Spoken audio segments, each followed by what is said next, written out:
Okay, what I'm going to be running through today is basically 3 ways of theming views.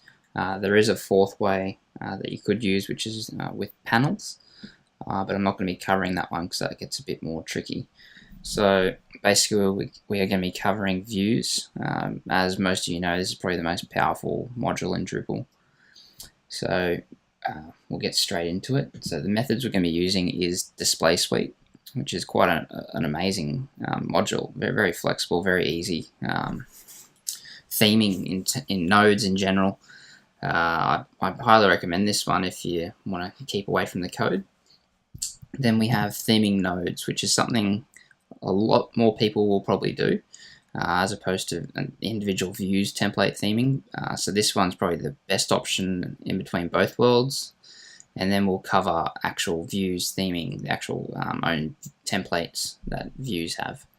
So if we go to the first page here, we've got articles. This is a node here called articles, which has an image, a title, some text, etc. And how we've actually themed this is with display suite itself. So we've used display suite's 2 columns and assigned the fields to the various columns. So if we go to the view, where's the view? Bring him up. You'll see what I've done is I've listed it as a teaser list. So this is one of the standard options you get when creating a new view. So nothing really is different here. The only thing that we've done is with display suite. So if we go to manage the display of this content type, I've selected teaser, as you can see. And what I've done is I've actually selected the layout for this to be a fluid 2 column, which is one of the display suite ones. And basically what that does is it gives us these sections. So you know, if you chose a 3 column, we'd have 3. We'd probably have like left, right, top, or left, right, middle. So what I've done is I've simply moved image, post date, and tags into the left column, and into the right column I've put title, author, body, and a read more link, which, as you can see, title, body, read more link.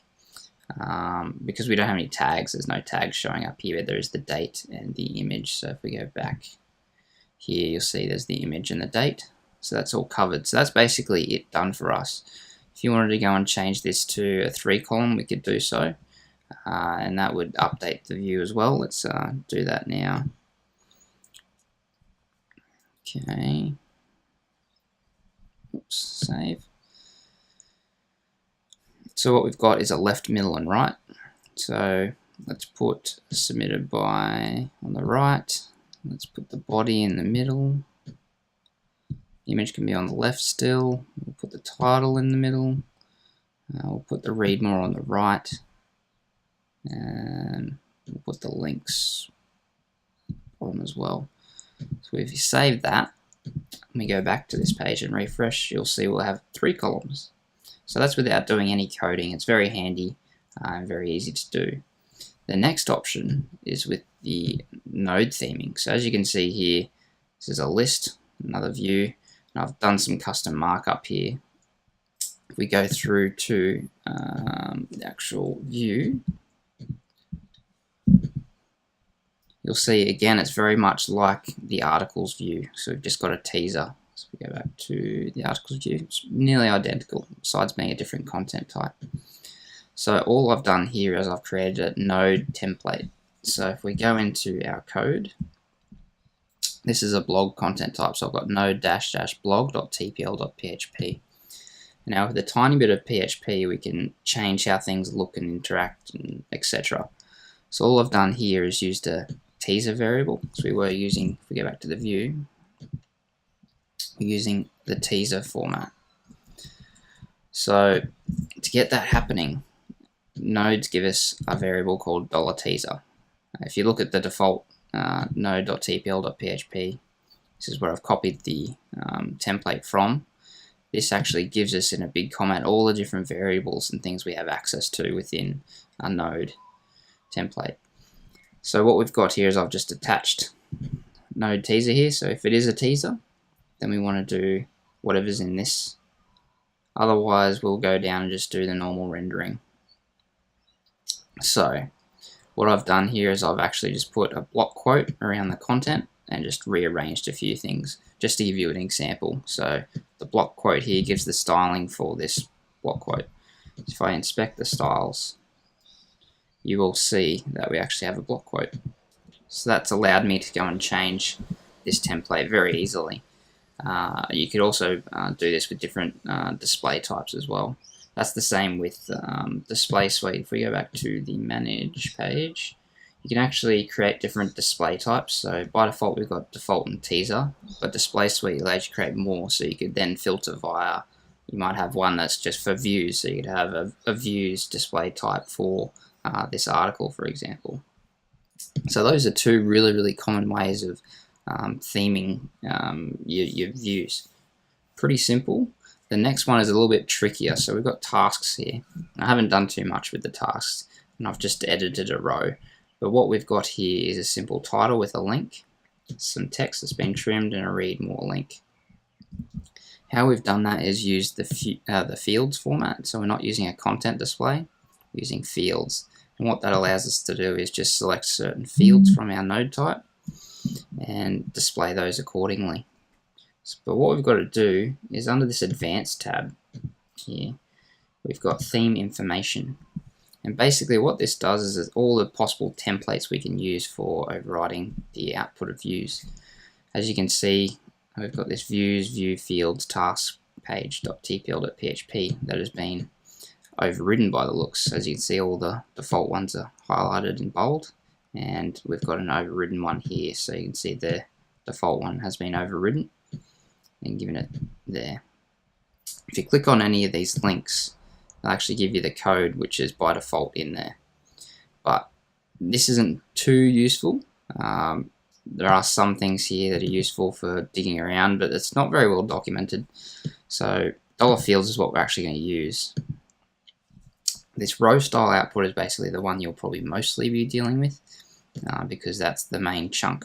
So you think of this as your node.tpl file. So we go across here in our views. This is how I've templated it. So $fields, the name of the field, and then we're asking for its content. I've just wrapped those in some simple HTML markup. Now you're probably wondering, like, how do I get these? Title and body is pretty obvious, but for the link, so this is this read more, it's actually title view node, and we can actually get those by just hovering over these fields, and you'll see down the bottom of my screen we've got a link that's showing up in Chrome, and the last option there is view underscore node, so that's where we actually get the name where we need to reference. So that's pretty straightforward. This will actually just theme everything. You sometimes may need to refresh your caches, the same with any of the other methods except for display suite. But further to this, we do have other styling options. So we've got style output. So if we click on this, it shows you this style output, and this is basically where it loops over things. So this is before our row template, before this template, it's wrapping around it. We can change how everything works there as well. This can be handy if you just want to put some different classes in or anything like that. If we go back, we have display output, which is a massive one that renders absolutely everything. A lot of the time you won't need this to touch it, and I haven't really found a use for it unless you really want to customize a view and how it's displaying, but most of this stuff doesn't matter. If we go back, we also have individual fields here. So as you can see, we've got title, body, and view node. You could customize those as well. That's another rarity that you can do.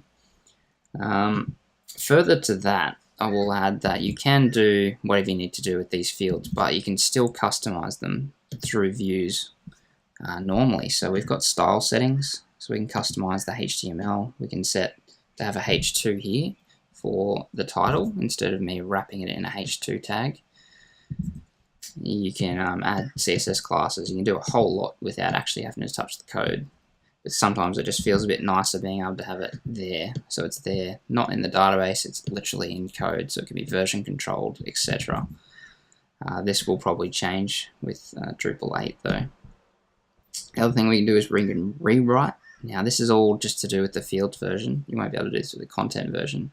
You can do all this without creating a HTML template like we've done here. So all you need to do is come through here. You can say get rid of HTML tags, you can trim it, you can output the field as a link and link it to wherever you'd like. There's a lot you can do without actually templating. But as a rule of thumb, generally you want to keep everything out of the database, so I highly suggest just creating a views template. Everything there is given to you. So if we go back to the theme, all we needed to do was copy the last option. It's generally the most safest option. This is the highest specificity. So we can copy that, put it into our theme. I have actually just plugged it into the roots theme. So under Bartik here, this is a bad practice, but seeing as it's going to be thrown away, doesn't really matter. So I've put it under the templates and views. You don't have to. It's just keeping things organized. And we've whacked it in there. And you copy paste it in, then you put in your code, and it should just run. You'll probably notice there's other options here as well. So this is basically a granular system. So the further down you go in the list here, the more specific it's going to be. So say if we had a page and a block style, this would only template the page view style. If we went up and we did a higher specified one like tasks, that would basically do it for blocks and pages if we did have those two types there. If you do add your view here, you can rescan the templates. Sometimes it's not picking it up, and it's a good way to check if you have misspelled something. So you can rescan. If it's not highlighting, it's more than likely you've put the file somewhere where it shouldn't be, or you've simply just mistyped the file name. I suggest just copying and pasting it. It can still cause errors, but it's just a less error prone because you might do 1 dash instead of 2 dashes and things like that. So that basically covers it in a nutshell. If you have any questions, let me know and I'll be glad to go over them.